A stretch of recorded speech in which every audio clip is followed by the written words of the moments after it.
Ankafaliana tanteraka no iarahabako ny folo alin-da malagasy am'izao fitsingerenany ny 60 taona ny jogony tafika malagasy. 60 taona ho iaho midika zany midika famatorana. Eny tompoko matotra de matotra ny tafika malagasy. Ka tsy haiko tsy saotra azokeo faly ny tenako androany ary mirehareha satria manana ny tafika ny firenena malagasy ary matoky tanteraka koa amin'ny fahaiza-manao ny folo alin-da malagasy. Tafika malagasy moa zany de fantatsika tsara fa tamin'ny 1790 no nametrahana azy, folo andro talohan'ny natan'ny fetim-pirenena hoe fetin'ny fahaleovaten̈a.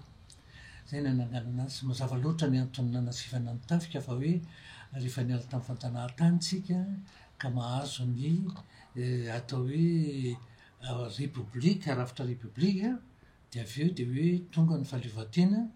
de ny manamarika an'izany fiandrianam-pirenena zany amin'ny repoblika ohatra sy ny hoe fahaleovaten̈a dia tafika anisany voalohany, tafika anisany sainam-pirenena, ny hiram-pirenena ka ny tafika zany anisany ataontsika hoe sehatra anankiray ahafantarana mihitsy ny fiandrianam-pirenena sy ny hoe fahaleovaten̈am-pirenena. Zay no nametrahana azy. Fantatsika tsara fa tamin'ny mbola hoe fijanahantany dia mazava ho azy fa tsy mbola nisy ny tafika malagasy. Na izany na tsy zany aza efa nisihany ny malagasy zay niara niasa tamin'ny tafika frantsay. Indrindrindrindra tsika nanana an'le hoe atao hoe gardien d'hygiène tamin'ny andron'ny fanjanahantany. Matetika saika ren'le tao amin'ny gardien d'hygiène reny no anisan'ny hoe rehefa nahazo fahaleovaten̈a tsika no anisan'ny nalefa niofana tany ampitan-dranomasina mba ho lasa manam-boninahitra hiasa amin'ny tafika malagasy. Ka ny tafika zany anisany ataontsika hoe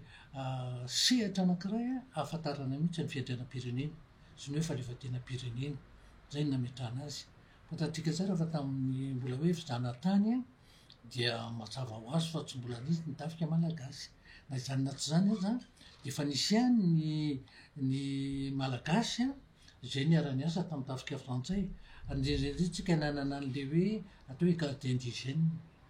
tamin'ny andron'ny fanjanahantany. Matetika saika ren'le tao amin'ny gardien d'hygiène reny no anisan'ny hoe rehefa nahazo fahaleovaten̈a tsika no anisan'ny nalefa niofana tany ampitan-dranomasina mba ho lasa manam-boninahitra hiasa amin'ny tafika malagasy. Anisy maromaro ary indrindraindrindra ny zavatra nikatsahana tamin'izany de ny hoe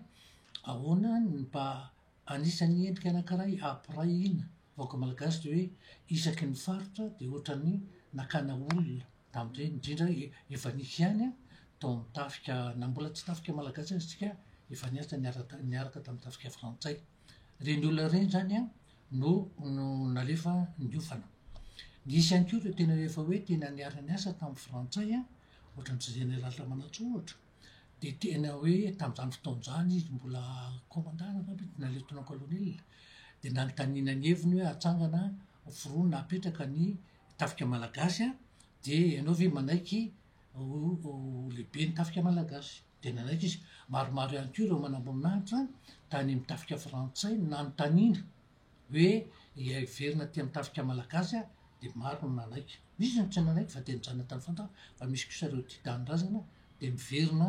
ohatran'ny hoe nanangana ny tafika malagasy. Rehefa nipetraka ny tafika malagasy de anakiroa ny régimenta voalohany zay eto Antananarivo, régimenta faharoa zay tany Toliara zay nisy azy, nisy ny régimenta faharoa. Marina fa zany tafika mbola vao nitsangana zany tsy avy hatrany de olona marobe saingy zao kosa nefany tsy maintsy eritreretina ihany ny ho avy. Zany no anisan'ny tonga de nametrahana hoe régimenta any mila olona be deabe fa na izany na tsy zany de efa napetraka. Nisa tamin'ny ny tafika malagasy de napetraka tsara hoe raha hoe ohatr'izao ny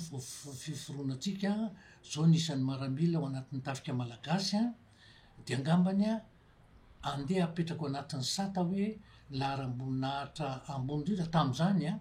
de hoe ma-generaly de division kitana telo ny antony a de nohon'le hoe isan'ny maramila ho bakiona rehefa nandeha ny fotoana moa tsy maintsy misy fivoarana foana dia zay no mahatonga ny hoe am'izao fotoana zao tsy mitovy ny tamy talohatsony zany efa angamba everiko a efa miova koa ny sata amy fehiny maramila am'izao fotoana zao. De tamin'ny volana mai 1970 teo zany nisy fandiniana voalohany hoe ahoana ny ananganana ny folo alin-da zany hoe ahoana ny fandiniana zany iny ny fiarovana ny Madagasikara de zay mitarika ny fananganana ny folo alin-da de tamin'ny 20 jona 1970 no nitolorana ny faneva ny folo alin-da malagasy de ny chef d'état-major général de mbola colonel Ramanatsoa de ny porte drapeau da tidiko tsara de lieutenant Manana Philippe rainy Andriamatoa Manana mpanantalenta Fatadazy de nitarika ny matso kapiteny Ramarola de nitadidiko commandant de compagnie tao a lieutenant Ratsimandrava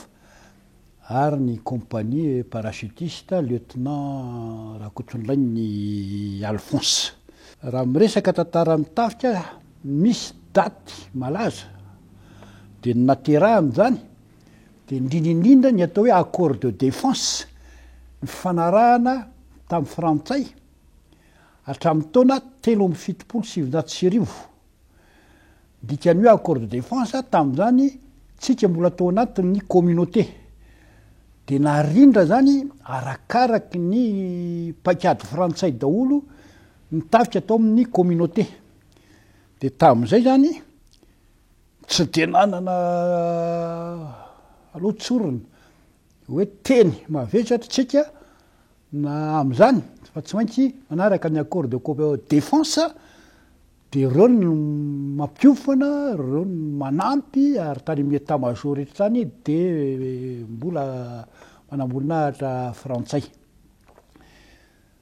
de ny président de république no efa tamin'izany hoe chef suprême des armées de nanana ny état-major particulier an'izy a zay capitaine Bokino zany hoe mbola vazaha no lehibe n'izany état-major particulier zany fa ny colonel Ramanantsoa no voatendry ho chef d'état-major de l'armée malgasy ka tamin'io fanarahana ametrahana ny tafika malagasy io a de zavatra régimenta roa natsangana de ny premier riam ary ny deuxième riam. Premier riam capitaine Ramarola tamin'izany no lehibeany de nisy compagnie de commandement, nisy compagnie anankiroa voltigeur, nisy compagnie parachutiste ary nisy peloton de reconnaissance teto Antananarivo. De tao anatin'ny premier riam koa nisy compagnie de fusilier tany Majunga. Deuxième riam ndray zay capitaine ngambana commandant André Gilles, nisy compagnie de commandement sy compagnie fusilier tamin'ny Tuliar de nisy compagnie de fusilier tao a Fianarantsoa de ny andraikitra tamin'izany moa zany de hoe miaro ny fiandrianam-pirenena ary ny mamalagasy ny malagasy de misy moa zany akoatra ny état-major général ny gendarmerie. Rehefa teo pandiniana nitsangana mitafika de hitan'ireo tompon'andraikitra tamin'izany fotoana zany a fa manana ataontsika hoe zavatra roa mavesa-danja ny Madagasikara de ny tanora sy ny harem-boajanahary nefa tsy manana ataontsika hoe ny ampy na ara-pitaovana zany a na ara-teknika zany a na ara-bola sy ny zavatra maro de tsy afaka mampiasa zany na manamainty milaly ireo ampelatanana de hoe raha tena iresaka zany fiarovana zany de ao ny fiarovana raha maramila vao koa ny fiarovana satria tamin'izany fotoana zany tsika mbola hoe talina firenena andalam-pandrosoana iady mba hampandroso ny firenena zany hoe amin'ny fanamaintisa am'laly ny tanin'ny dadasika de zay no natonga le ordonnance 62 tamin'ny 7 septembre 2020 nandrafitra ny fiarovana de nitafika malagasy sy ny service civique nitafika malagasy moa zany a de reny le lazaiko anareo hoe premier riam deuxième riam reny a any Tanàn-dehibe manao service militaire 12 volana ary ny service civique kosa de hoe natao zany a ampiofana ny olona marobe any ambanivohitra anamainty milaly ny tany ka tamin'izany fotoana zany a ny service civique de ny lehibe any tsy général na colonel fa commissaire général au service civique de Andriamatora Marson Emile ary le commissariat général tonga de eo ambany fahefany filohan'ny république ny tafika malagasy moa de ohatran'ireny tafika fantatra rehetra reny a garnison sy ny sisa fa mamela ianareo a amela belatra kely zany ny momba ny service civique teo zany nisy ny bere mena tafika malagasy de teraka koa ny bere maitso bere maitso a de ny ndraikiny de ataontsika hoe mazava tsara mihitsy anankitelo formé zany hoe manofana produire zany hoe mamokatra de fahatelo rayonnement zany hoe manentana ary zany nyainana tany amin'ireny compagnie service civique reny ny olafo ny service civique de amin'ny toerana ataontsika raha fomba fiteny amin'izao hoe dezaka de anyreo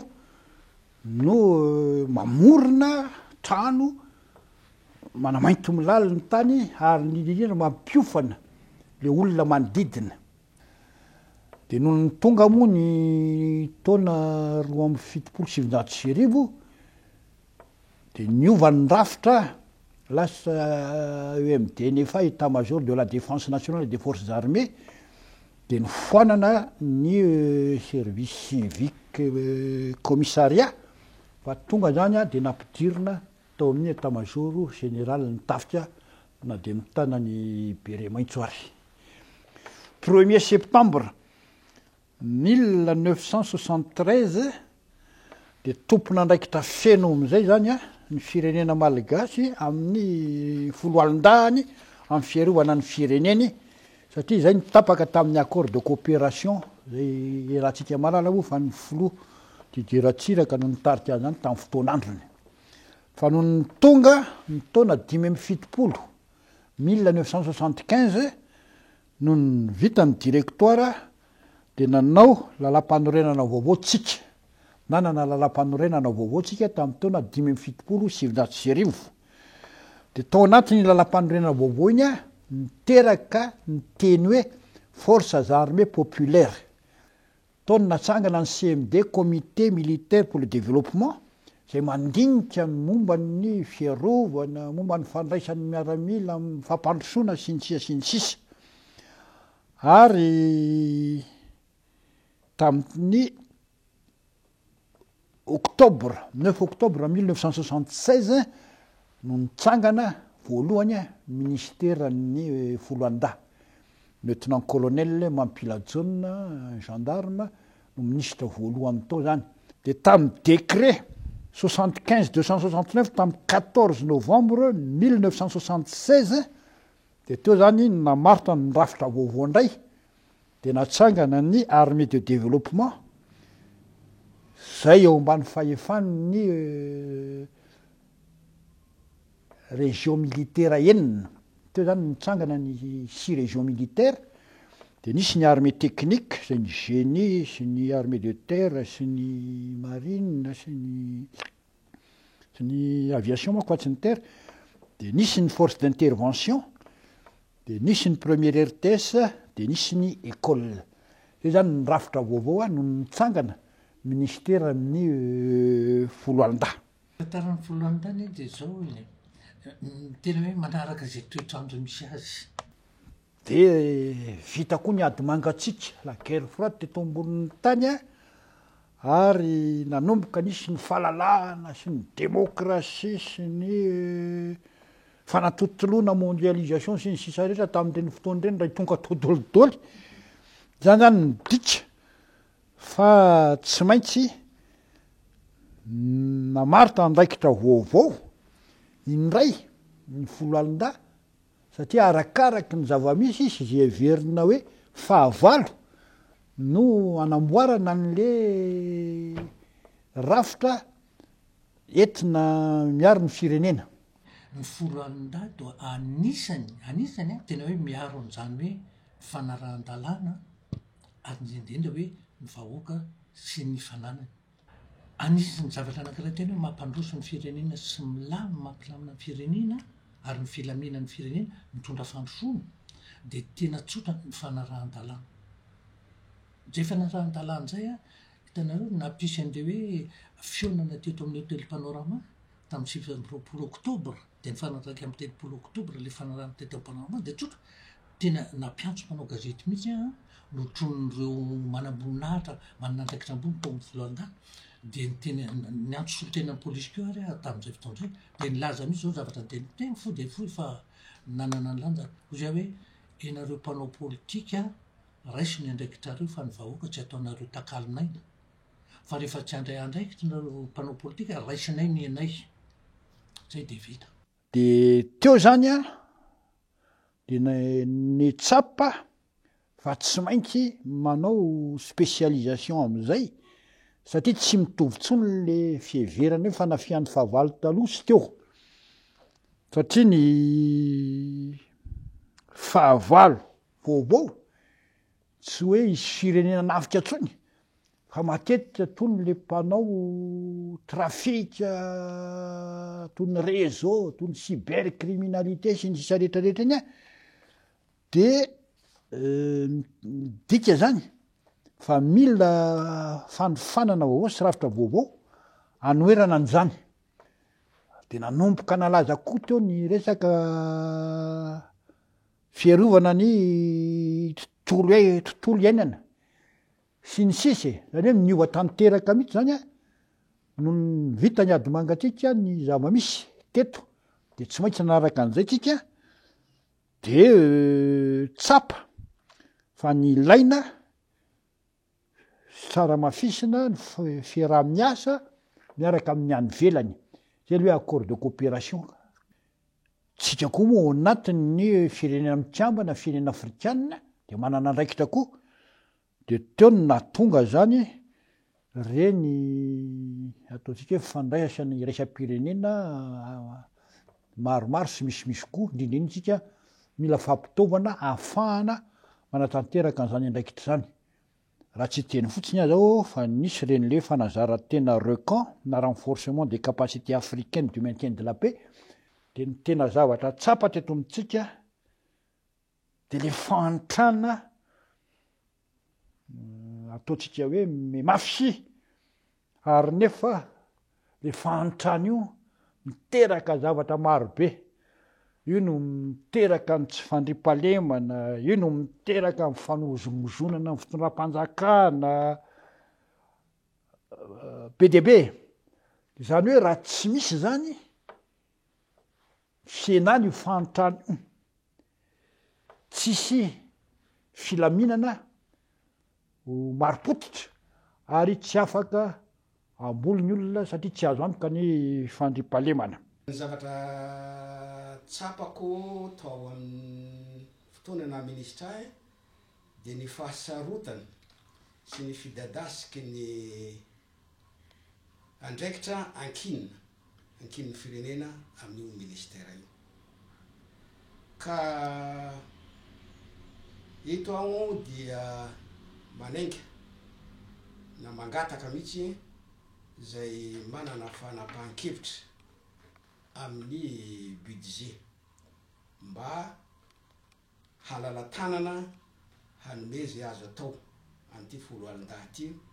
mifanitanterahana ny andraiky satria araka voalazako teo midadasika ozy aho arakaraka ny fizotrany tantara ary indrindrandrindra koa arakaraka ny vina zay hoentiny mpitondra eo amin'ny fitantarana ny firenena. Ka zavatra hitako banga de mikasika ny fanaovana ny inspection ka tsara mihitsy averina amin'ny fanaovana azy teo aloha ny inspection. De araky ny lazaiko taminareo tamin'ny tena ministry ny folo alin-dahy teo de zavatra telo angamba no ataoko hoe asongadina. Voalohany indrindra tamin'ny fotoanandro nafana namoaka ny lalàna 96 029 tamin'ny 6 décembre 96 momba nisy statut des militaires. Zay vao nisy statut des militaires mafy be tsika efa polo taona nandeha tamin'izao tamin'ny fotoana io zany vao nitsangana ny statut des militaires ary tamin'io tadidiko tsara mihitsy fa tamin'io nylazana hoe mahazo manao fanimpom-pirenena ny vehivavy. De nisy moa ny lalàna ko 98 030 du 20 janvier 99 zay mbola manatsara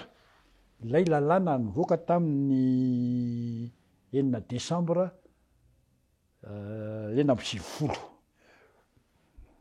De tamin'ny taona 7 7 koa nafahana namoaka ny décret 97 133 tamin'ny 17 septembre 1977 momba ny discipline générale. De ny tsara-mariana koa talohan'ny natongavanay tao ministera fa nisy ny lalàna 94 018 zay mbola io ihany hatramin'izao ny lalàna fantatro momba ny organisation générale de la défense ary mbola io ihany zany no mpiarina. De tsejajedra tsy aritra ny lazana fa tamin'ny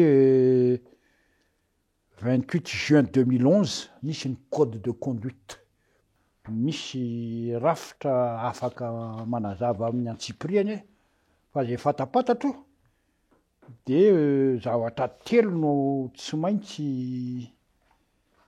atao mazava tsara. De hoe ny fampiasana ny folo alin-dahy na cadre d'emploi zay mbola mafisiko fa le lalàna tamin'ny 94 018 ihany hatramin'izao mamaritra ny cadre d'emploi io. De faharoa ny concept sy ny mission zay eo mpanaovana azy ny ministera amin'izao fotoana zao. De ny farany ny fanamafisana ny demokrasia. Nandritra zay enimpolo taona nisy ny folo alin-dahy zay de hita mazava tsara fa mivoatra ny folo alin-dahy. Nisy tokoa ny sehatra asa maro zay niarana tamin'ny ekipa ny ministera nisan'izany tao anatin'ny ekipa nandrafitra izany sehatra asa zany ny ministra ny fiarovam-pirenena ankehitriny. Ka ny hevitra zay tamin'izay fotoana zay mila fanovana ny rafitra eto anivony tafika malagasy. Maninona hoe mila fiovana satria ny eritreritra tamin'izay de tokony ho atsaraina daholy ny toby miaramila misy manerana ny nosy. Ny eritreritra koa zay tamin'izay tokony ho isy toby vaovao mifanaraka amin'ny filana eto amin'ny firenena. Ary ny ezaka koa zay hoe ny Madagasikara ne nosy tsisy firenena anafika atsika eto fa ny ady tokony atao eto amin'ny nositsika zany ny ady amin'ny fahaverezana ny arena an-dranomasina. Ka tokony ifantoka bebe koa zany ny tafika malagasy amin'ny fiarovana ny sisin-dranomasintsika, amin'ny fiarovana ny arena ao an-dranomasina zay afaka mamelona de mamelona tokoa ny malagasy mpiray-tanindrazana. Natsapa koa ny tenako fa manam-pahaizana maro no misy ao amin'ny tafika malagasy ka azo tandrahana tsara ny fahaiza-manaon'izy ireo mba ho fanohitra ho fampandrosoana ny Madagasikara. Mino sy manantena aho fa manana ny traikefa maro azo ampiasaina ao amin'izany tafika malagasy zany. Raha nandray ny ministeran'ny fiarovam-pirenena dia efa maro ireo miaramila, ireo zoky be galona no tenako no efa nanaraka ny fietsehana teny amin'ny 13 Mai. Ary satria manam-boninahitra generaly ny ankabeazan'ireo dia azo antoka fa misy miaramila koa zany efa nanaraka ireny fietsehana ireny. Ny tena notandrovoko zany dia mba tsy ivakisan'ny tafika, ifandonany samy miaramila, samy tana fiadiana. Nanamarika azy dia aty aoriana na dia tsy eo amin'ny fitondrana tsony aza dia mbola ao ihany le firahalahiana. Ny folo alina no antoka amin'ny fandriampahalemana, garant de la paix angamba ny filaza azy, zay vao afaka miditsika amin'ny hoe sécurité. Rehefa misy ny fandriampahalemana zay vao afaka mamokatra, satria ny tanjona dia mamokatra, satria le famokarana dia midika fa mampiasa olona ary manome sakafo olona ary manome raha misy ambava mivarotra. Zany hoe ny tafika zany tsy maintsy mandray anjara amin'ny hetsika atao rehetra eo amin'ny fampandrosoana. Ireo mpitondra ny fandimby dia niezaka hatrany hanatsara ny fitondrana indrindrindra eo anivon'ny folo alina. Tena ilaina satria lasa ohatrany hoe mivangongo eto Antananarivo daholo le maramila, ary ilaina ihany koa ny fandrovana rafitra satria midika fivoarana nge le fandrovana rafitra ary amin'izay fotoan'izay everiko fa samy anana ny anjarany raikiny sy ny tandrifiaviny daholo na ny manam-poninahitra na ny manam-boninahitra na ny maramila tsotra koa ary. Raha izaho manokana dia makasitraka n'izao fanatanterahana ny fanovana rafitra izao satria amin'izao dia hita marina hoe iza no manao inona amin'ny fotoana inona ary amin'ny fitaovana inona. Nasarotra zany teo aloha satria indrindra tamin'ny fotoana minisitra anay satria tsy afaka nanova rafitra mihitsy tamin'izany. Raha ny fatako azy dia hoe normal satria tamin'ny fotoana roa isan'ny fangaro be ihany ny 4 force moa zany terre, mer, air. Fangaro be zany izy dia zao izy tsaratsara ary dans le but de renforcer aussi l'efficacité ny tafika. Zany no mankatony le fanamboarana zany. Tsara ny fanovana ny rafitra arakaraka ny toetrandro ary indrindrandrindra mba ahafahana manatanteraka ny programa zay apetraka ny mpitondra ka matoka an'ireo zay nandilika nio nandrafitra nio fanavaozany fa kosa mbola mamerina any aho ny rafitra tsara, ny programa tsara foana fa fanirena dia mba hanaraka an'izay ny fahalalan'ny tanana amin'ny mpitondra zay manapaka mikasika amin'ny budget mba ahafahany folo alindahy manatanteraka ny zavatra voalaza. Ny fanovana rafitra amiko dia tsy atao mahagaga satria efa niova tanteraka ny tontolo iainana de naka ny andraikiny ny ministera nanao rafitra hiatrehana zavatra ohatran'izany. Ankehitriny moa nanao an'izany ny ministra Perinasa dia makasitraka azy satria mifanaraka tsara amin'ny zavatra natao tamin'izany fotoan'izany satria nandeha nitety faritra mihitsy ny tompon'andraikitra tao amin'ny ministera tamin'izany fotoan'izany. Mijery eny fotony hoe inona marina mahatonga ny asan-dahalo irongatra ary inona ny sosokevitra avy any ifotony hoentina amgoarana an'izany asan-dahalo izany. Eny arabaina aloha zany ny tafika malagasy sy ny ministeran'ny fiarovam-pirenena nahavita ny atao hoe fanavoazana rafitra restructuration iny kanefa ny ilaina tokoa zany satria miova tokoa ny iraka mission sy ny andraikitra arakaraky ny tontolo misy na eto toerana zany na eran'izao tontolo zao kanefa ampahany ihany satria raha ny tena izy zany dia ny paikady na stratégie ny mametra ny structure na rafitra dia izay paikady eo anivon'ny fiarovana sy ny fandrimpahalemana eto amin'ny firenena zay zany no tokony ezahana mafy kanefa tsy vitany folo amin-darery zany satria tafiditra anatiny atao hoe politika publique zany ka anjaran'ny mpampiasa no mametra ny asa ataon'ny olona miasa fa tsy ny mpiasa no mametra ny tanjona sy ny zavatra takina aminy zany fanjaran'ny zareo indray rehefa aveo mandinika hoe ahoana misopa tsara indrindra anatanterahana an'izany.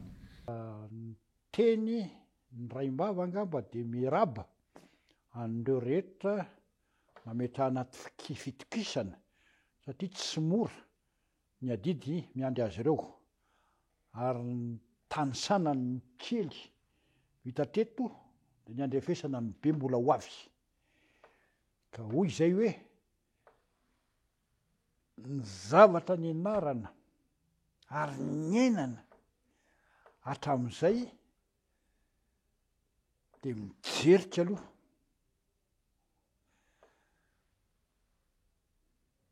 de mandinika de mampiatra. Ia zany ny teny atsipy